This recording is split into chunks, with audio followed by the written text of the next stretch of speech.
I'm not saying that Israel is the KKK or that Israel is the Nazis, but a lot of young Americans think it and are saying it. And if you don't understand what they are saying, or why they are saying it and what they believe, then you will fail when you try to address them and when you argue with them, and especially when you plead your case to them. Imagine the Nazi in World War II and Jews revolt. The Jews broke out of their concentration camps and they killed and burned Nazis. And you'd think, good, they're the Nazis, they deserve it. Now imagine if these Nazis put on a public media campaign and claim to be the victims, and they want your support and your sympathy, and they want your donations, and they want your weapons so they could go and oppress even more. I think you get the point. Now, I know you don't like this. It's harsh. I don't like it. But we have to understand this, that this is what many of them believe, and especially the young people, and that it's going to get worse.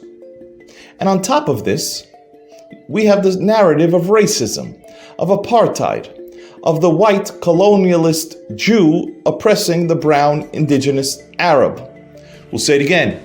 The white colonialist Jew oppressing the brown indigenous Arab. That is the narrative. We've hit every liberal humanist trigger word. No wonder they stopped standing for the Ukraine. We're talking about a humanist, wealthy, bored America, filled with young people searching for a cause, for a purpose. They don't have world wars, they don't have communism, and they don't have terrorism. This is their route to self-righteousness. And then throw in social media, where everything has to be magnified and broadcast. This virtue signaling is their reason to wake up in the morning. It's a perfect term and a perfect concept. Israelis, go look it up. Virtue signaling. But you have to understand these ideas, because this is the answer of why posters of kidnapped children are torn down, why rape is denied, and why any Jew or other American who won't outwardly condemn Israel is considered a Nazi sympathizer. It's why you have these wild statements that I'm sure you Israelis are completely confused by, of Zionists don't deserve to live. And you're thinking, where did this come from? In fact, to show how clueless Israelis remain, Israel's most liberal party, political party, is now called the Liberal Democratic Zionist Party. This alone tells us that even they, even labor and Meretz, are completely out of touch with what's going on in the United States. They just call themselves the Democrats to align with the US Democratic Party. Yet they don't even understand, they don't even realize they just added the name Nazi or KKK to their party name. How did this happen? One concept, humanism. It's not a new concept, but the fact that it's mainstream in the United States and in the West is. Now, I'm not going to explain it. You could look it up, it's well documented. But under humanism, religious people are looked down upon as naive, simple. So the United States humanist will look down on a Muslim or a Hindu country as backwards.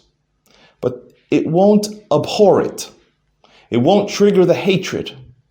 But a country where one religion is dominant over another, plus, as we said earlier, adding all these incendiary trigger words of race and colonialism, forget it. It's a lifetime cause. It's a reason to wake up in the morning. It's why a left anarchist will support a radical jihadist. Otherwise, it makes no sense. Now, is there anti-Semitism involved as well? Of course, definitely. All the anti-Semitic tropes of the past, of the Jew manipulating the world, of the blood sucking from the innocent, controlling the money, are completely in play here.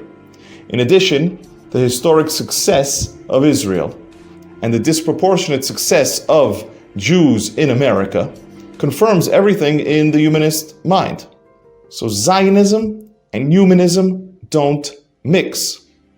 Oil and water, fire and ice, whatever you want. So what do we do now? First of all, because you understand the perspective of the humanist American and European, you understand that in their warped mind, you're the KKK.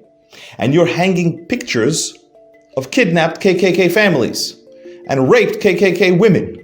And you're asking for sympathy, support, and weapons to continue your KKK mission.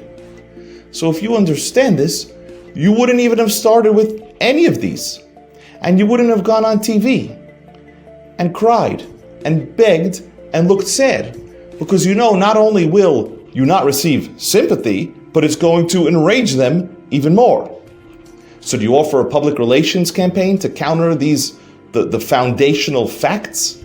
Jews are indigenous to the land, show historical evidence, archaeological evidence, explain that the majority of Israeli Jews are of Mizrahi origin, not necessarily of European origin, explain that it's not apartheid, that Arabs and Druze and Bedouins, they can live very well in Israel if they're not at war.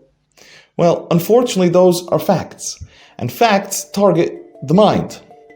The US humanist who is searching for a cause and seeking to virtue signal his life away thinks with his heart. So he can't see all of these things. He'll rationalize them because what these facts do is they underpin his entire existence, his reason to wake up. And that's why there are Queers for Palestine, supporting radical Muslims.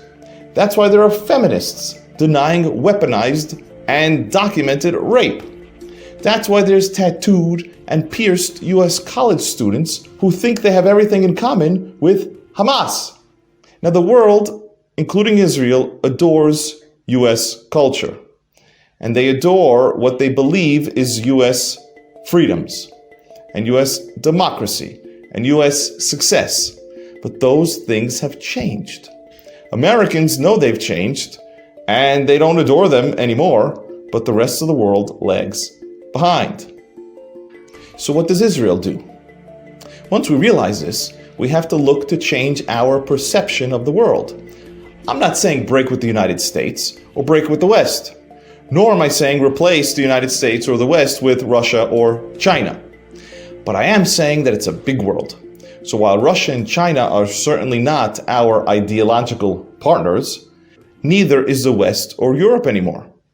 So we have to gain closer ties to Russia and China, if only to leverage against the control of the US and Europe. It's a big world. There's India, South America, Eastern Europe, Africa.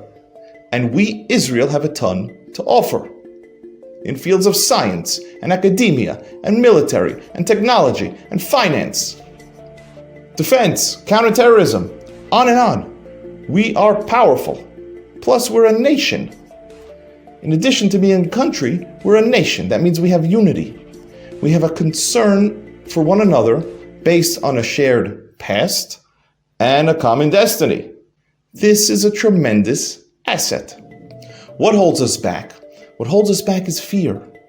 The problem is that we have fear of the unknown, fear of thinking that we'll become a pariah state. And that comes from a lack of confidence. We remain in exile of the mind. We don't realize how strong we are, and we certainly don't know how to use our own strength. So we build our confidence, we understand our strengths, we use them, we leverage them, and then we face the reality. And the reality is we need to diversify our world partners and not look to join a new empire. And with this understanding, everything else falls into place. Our army doesn't have to apologize and explain everything every 20 minutes. We can operate freely in the Middle East, where strength is a deterrent, and it's okay that people fear you. In fact, it's a must. And we don't have to wait for world permission, and we don't have to seek world acceptance, and we don't have to act based on world criticism. In other words, we grow up.